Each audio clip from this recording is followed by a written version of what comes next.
बहुत समय पहले की बात है। दूर देश में एक नेक और शक्तिशाली राजा का राज्य था। एक दिन अचानक ही राजा का देहांत हो गया। वह अपने पीछे अपनी प्यारी रानी और एक छोटी सी राजकुमारी को छोड़ गए। उनके साथ एक दयालु परी भी थी जिसे राजकुमारी से बहुत लगाव था। वह हमेशा रानी की मदद करती और राजकुमारी का पूरा ध्यान रखती। समय बीतता गया और राजकुमारी बड़ी हो गई। उसकी सुंदरता और नम्रता की चर्चा दूर दूर तक फैल गई। आखिरकार उसकी शादी एक दूर देश के राजकुमार से तय हो गई। शादी का दिन करीब आया तो राजकुमारी ने राजकुमार के देश जाने की तैयारी शुरू कर दी। उसकी मां रानी ने उसे ढेर सारे कीमती गहने और रेशमी शाही कपड़े दिए। रानी ने अपनी बेटी को गले लगाते हुए कहा, मेरी प्यारी बेटी, यह शाही खजाना अपने साथ ले जाओ। जाओ और राजकुमार के साथ खुशी खुशी रहो।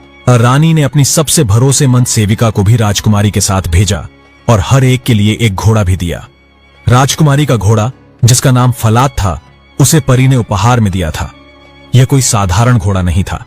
यह बोल सकता था, सोच सकता था और राजकुमारी के प्रति बेहद वफादार था। जब सब तैयार हो गए तो परी ने अचानक कहा, जरा रुको, मुझे तुम्हें कुछ देना है। उसने एक छोटी कैंची ली और अपने बालों का एक सुनहरा गुच्छा काट दिया। उसने राजकुमारी को वह गुच्छा देते हुए कहा, इसे संभाल कर रखना। इसकी जादुई शक्ति तुम्हें रास्ते में काम आ सकती है। राजकुमारी ने अपनी मां और दयालु परी से विदाई ली और अपनी सेविका और प्यारे घोड़े फलाद के साथ लंबी यात्रा पर निकल पड़ी। रास्ता बहुत लंबा था, सूरज सिर पर था और गर्मी से राजकुमारी को प्यास लगने लगी। जब वे एक नदी के किनारे पहुंचे तो राजकुमारी ने अपनी सेविका से कहा, सेविका, जाओ और मेरे लिए थोड़ा पानी लाओ। लेकिन सेविका का अहंकार उसे रोक रहा था। उसने मुंह फेर लिया और रूखेपन से बोली, अगर तुम्हें इतनी प्यास लगी है तो घोड़े से उतरकर खुद जाकर पानी पी लो। मैं तुम्हारी नौकरानी नहीं हूं। यह सुनकर राजकुमारी हैरान रह गई। उसने कभी किसी को ऐसे बोलते नहीं सुना था, लेकिन वह राजा की बेटी थी और दयालु भी। उसने कुछ नहीं कहा। वह चुपचाप घोड़े से उतरी और जाकर बहती नदी से पानी पी लिया। उसकी जेब में रखा परी का जादुई बालों का गुच्छा फुसफुसाया। बेचारी राजकुमारी, अगर इसकी मां को पता चलता तो उनका दिल टूट जाता। राजकुमारी ने इस आवाज को सुना, पर उसने सेविका से कुछ नहीं कहा। वह वापस घोड़े पर बैठ गई और वे आगे बढ़ चले। कुछ और दूर चलने के बाद राजकुमारी को फिर से प्यास लगी। इस बार भी सेविका ने वही बात दोहराई, कितनी बार कहूं, खुद जाकर पी लो। राजकुमारी फिर से घोड़े से उतरी और पानी पीने लगी। जब वह झुकी तो बालों के गुच्छे ने फिर से कहा, राजकुमारी, इतना मत झुको, कहीं मैं गिर न जाऊं। तभी वह गुच्छा राजकुमारी की जेब से निकलकर नदी की धारा में जा गिरा और पानी के साथ बह गया। सेविका ने यह देख लिया। उसका दिल बुराई से भर गया। उसने कहा, अब तुम कमजोर हो गई हो। अब मैं तुम्हें हुक्म दूंगी और तुम्हें मेरी आज्ञा माननी होगी। अपने शाही कपड़े मुझे दे दो और मेरे कपड़े तुम पहन लो। अब मैं राजकुमारी हूं। अगर तुमने किसी को इस बारे में बताया तो तुम्हारी खैर नहीं। राजकुमारी बेबस थी। उसने अपने शाही कपड़े सेविका को दे दिए और उसके साधारण कपड़े पहन लिए। सेविका फलाद घोड़े पर बैठ गई और असली राजकुमारी को एक बूढ़ा कमजोर घोड़ा मिला। आखिरकार वे शाही महल पहुंचे। राजकुमार उनसे मिलने आया। उसने सेविका को राजकुमारी समझकर उसका स्वागत किया और कहा, राजकुमारी, हमारे राजमहल में आपका स्वागत है। आपसे मिलकर मुझे बहुत खुशी हुई। फिर राजकुमार की नजर असली राजकुमारी पर पड़ी और उसने पूछा, ये लड़की कौन है? नकली राजकुमारी ने जवाब दिया, ये मेरी सेविका है और मेरी साथी भी, लेकिन ये मुझे अच्छी नहीं लगती। क्या आपके यहाँ इसके लिए कोई काम है? राजकुमार ने सोचा और कहा, वैसे तो कोई खास काम नहीं है, लेकिन हमारे यहाँ एक छोटा लड़का कर्तकेन बत्तखों की देखभाल करता है। यह उसकी मदद कर सकती है। फिर असली राजकुमारी के जाने के बाद नकली राजकुमारी ने जल्दी से कहा, ओ हाँ राजकुमार, मेरा एक काम कर दो। इस घोड़े को जिस पर मैं आई हूँ इसे खत्म करवा दो।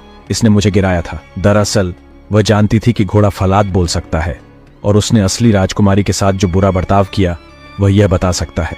इसीलिए उसने वफादार फलाद को खत्म करने को कहा। जब असली राजकुमारी को यह पता चला तो उसकी आंखों से आंसू बहने लगे। उसने उस आदमी से कहा, कृपा करके इसका सिर शहर के बड़े प्रवेश द्वार पर ऊंचा लटका देना, ताकि मैं हर सुबह और शाम आते जाते अपने प्यारे फलाद को देख सकूं। उस आदमी ने कहा, जैसी आपकी इच्छा बेटी, और उसने फलाद का सिर उस बड़े प्रवेश द्वार पर टांग दिया। अगले दिन सुबह जब असली राजकुमारी कर्तकेन के साथ वहां से गुजरती तो वह फलद के कटे हुए सिर से बात करती और कर्तकेन आश्चर्य से राजकुमारी की ओर देखता। यह सिलसिला 2 दिन तक ऐसे ही चलता रहा। कर्तकेन ने यह सब देखा पर कुछ समझ नहीं पाया। एक शाम वह राजा के पास शिकायत लेकर गया, महाराज, बत्तखों की देखभाल के लिए अब मुझे इस अजीब लड़की की मदद नहीं चाहिए। वह किसी काम की नहीं है। वह सारा दिन बस बत्तखों से बात करती रहती है और अजीब बातें करती है। राजा को कर्तकेन की बात अधूरी लगी। उन्होंने कहा, तुम्हारी बात अधूरी है, मुझे पूरी कहानी सुनाओ। राजा के हुक्म के कारण कर्तकेन ने सब कुछ बता दिया। यह सुनकर राजा ने कहा, ठीक है, तुम अपने काम पर जाओ, मैं देखता हूं क्या करना है। अगली सुबह जब राजकुमारी वहां से गुजरी तो राजा बड़े प्रवेश द्वार के पीछे छिप गए और उन्होंने वह सब सुना जो राजकुमारी और फलाद का सिर आपस में कहते थे। फिर राजा चुपचाप खेतों के पास वाले मैदान में गए और झाड़ियों के पीछे छिप गए। उन्होंने देखा कि कैसे राजकुमारी ने अपने लंबे सुनहरे बालों को खोला जो सूरज की रोशनी में चमक रहे थे। फिर उन्होंने उसकी आवाज सुनी। राजकुमारी ने कहा, ए हवा के झोंके आ और कर्तकेन की टोपी उड़ा ले जा। ए हवा के झोंके आ और उसे टोपी के पीछे दौड़ा पहाड़ों पे, वादियों में, चट्टानों पे ले जा और तब तक वापस न आ जब तक मैं संवार न लूं अपने बाल। और तभी एक तूफानी हवा का झोंका आया और कर्तकेन की टोपी उड़ा ले गया। कर्तकेन मजबूरी में अपनी टोपी के पीछे दौड़ने लगा और जब वह वापस आया तब राजकुमारी ने अपने बालों को संवार कर बांध लिया था। राजा ने यह सारा नजारा अपनी आंखों से देख लिया। वह चुपचाप अपने महल की ओर चल पड़े। शाम को जब राजकुमारी महल में वापस आई तो राजा ने उसे अपने पास बुलाया। उन्होंने पूछा, तुमने ऐसा क्यों किया? तुम कौन हो? यह सुनते ही राजकुमारी की आंखों से आंसू बहने लगे। वह बोली, अगर मैंने किसी को भी अपनी बात बताई तो मुझे अपनी जान गंवानी पड़ेगी। लेकिन राजा ने उससे इतनी मिन्नतें की कि वह खुद को रोक नहीं पाई। उसने शुरुआत से लेकर अंत तक अपनी सारी कहानी राजा को सुना दी। यह उसके लिए अच्छा भी था क्योंकि अपने दिल की बात कहकर उसे वाकई शांति मिली। राजा ने उसे तसल्ली देते हुए कहा, अब तुम पर कोई भी आंच नहीं आएगी प्यारी राजकुमारी, मैं तुम्हें न्याय दिलाऊंगा। अब तुम जाओ और एक राजकुमारी की तरह सज धज कर आओ। जब वह शाही कपड़ों में तैयार हुई तो राजा उसे देखकर दंग रह गए। वह सच में बहुत खूबसूरत थी। फिर उन्होंने अपने बेटे राजकुमार को बुलाया और बताया, जो तुम्हारे साथ है वह नकली राजकुमारी है, वह सिर्फ एक सेविका है। तुम्हारी असली राजकुमारी यह है तुम्हारे सामने। जवान राजकुमार ने जब उसे देखा तो उसकी खूबसूरती और उसके चुप रहकर सहे गए कष्टों से वह बहुत प्रभावित हुआ। राजा ने बिना नकली राजकुमारी को कुछ बताए अपने दरबार में एक शाही दावत रखने का हुक्म दिया। आज हम सच का जश्न मनाएंगे और झूठ को सजा देंगे, उन्होंने ऐलान किया। राजकुमार सबसे ऊपर बैठा था। एक तरफ नकली राजकुमारी बैठी थी तो दूसरी तरफ असली राजकुमारी। लेकिन कोई भी उसे पहचान नहीं पाया था क्योंकि उसकी खूबसूरती ने सबको चौंका दिया था। और अब वह गरीब लड़की नहीं दिख रही थी क्योंकि उसने शाही कपड़े पहन रखे थे।